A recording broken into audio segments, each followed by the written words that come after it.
The transmission reached Earth 37 hours after Ambassador Elena Vasquez died screaming.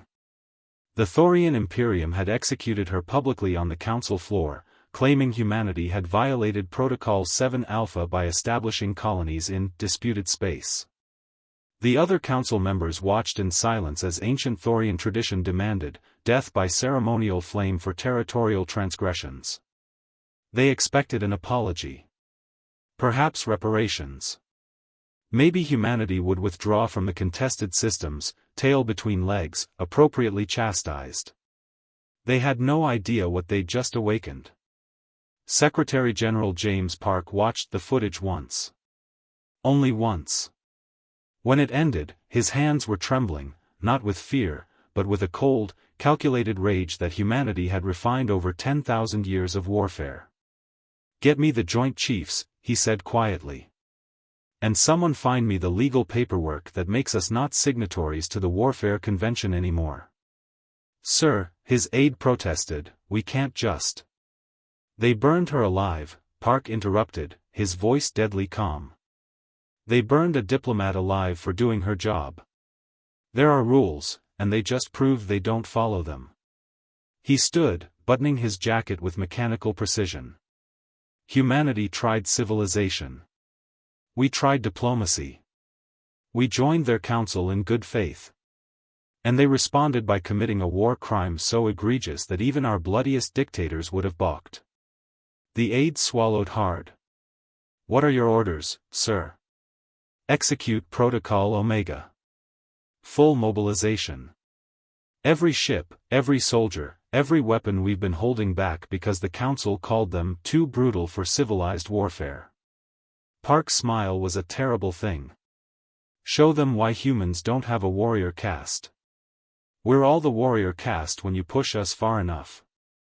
72 hours later, the human defense fleet dropped out of FTL above Thoria Prime.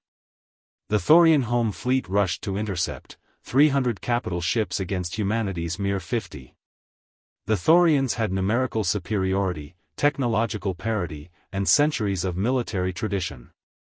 What they didn't have was humanity's absolute commitment to disproportionate response. Admiral Chen's first volley wasn't plasma or lasers. It was kinetic, dozens of tungsten rods accelerated to 0.3 c, too fast for shields or point defense. They struck Thoria's orbital defense platforms like the fist of an angry god. Metal vaporized. Stations disintegrated. The Thorian home fleet scattered in confusion. "Broadcast on all frequencies," Chen ordered. "Thorian Imperium, you executed Ambassador Vasquez under your laws. Now you'll learn about ours. She was one person. You will pay with one world." The second volley targeted the planet itself, not the cities, but the infrastructure. Power grids. Water treatment. Communications. Within minutes, Thoria Prime was dark, isolated, and terrified. The Galactic Council's emergency session convened in panic. The Celestian matriarch's voice shook with disbelief. "This is madness. You cannot declare total war over one individual." "You're right," Secretary General Park replied via hologram, his expression carved from ice. "We're not declaring war over one individual. We're declaring war because you allowed her murder and did nothing. Because you thought humanity would accept this. Because you've forgotten what species like ours learned millennia ago." He leaned forward. "You don't start wars with humans. You end them. Because once we begin, we don't stop until there's nothing left to fight." The Thorian Emperor, broadcasting from his darkened throne room, finally broke. We will offer reparations. Compensation.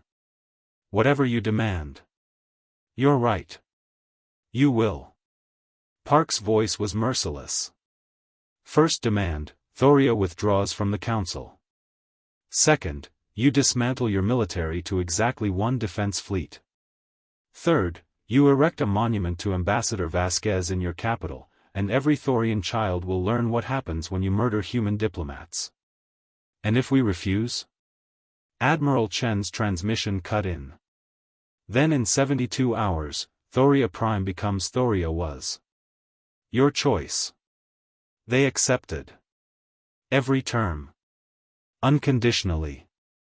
The galaxy learned a hard lesson that day. Humanity had spent centuries trying to be civilized. But civilization was a choice, not a limitation. And when that choice was revoked by barbarism, humans remembered exactly how to be the apex predators that conquered their own world. The monument to Elena Vasquez still stands on Thoria Prime. Her last words are engraved beneath her name, "I speak for humanity." And beneath that, added by human engineers, "So does our fleet."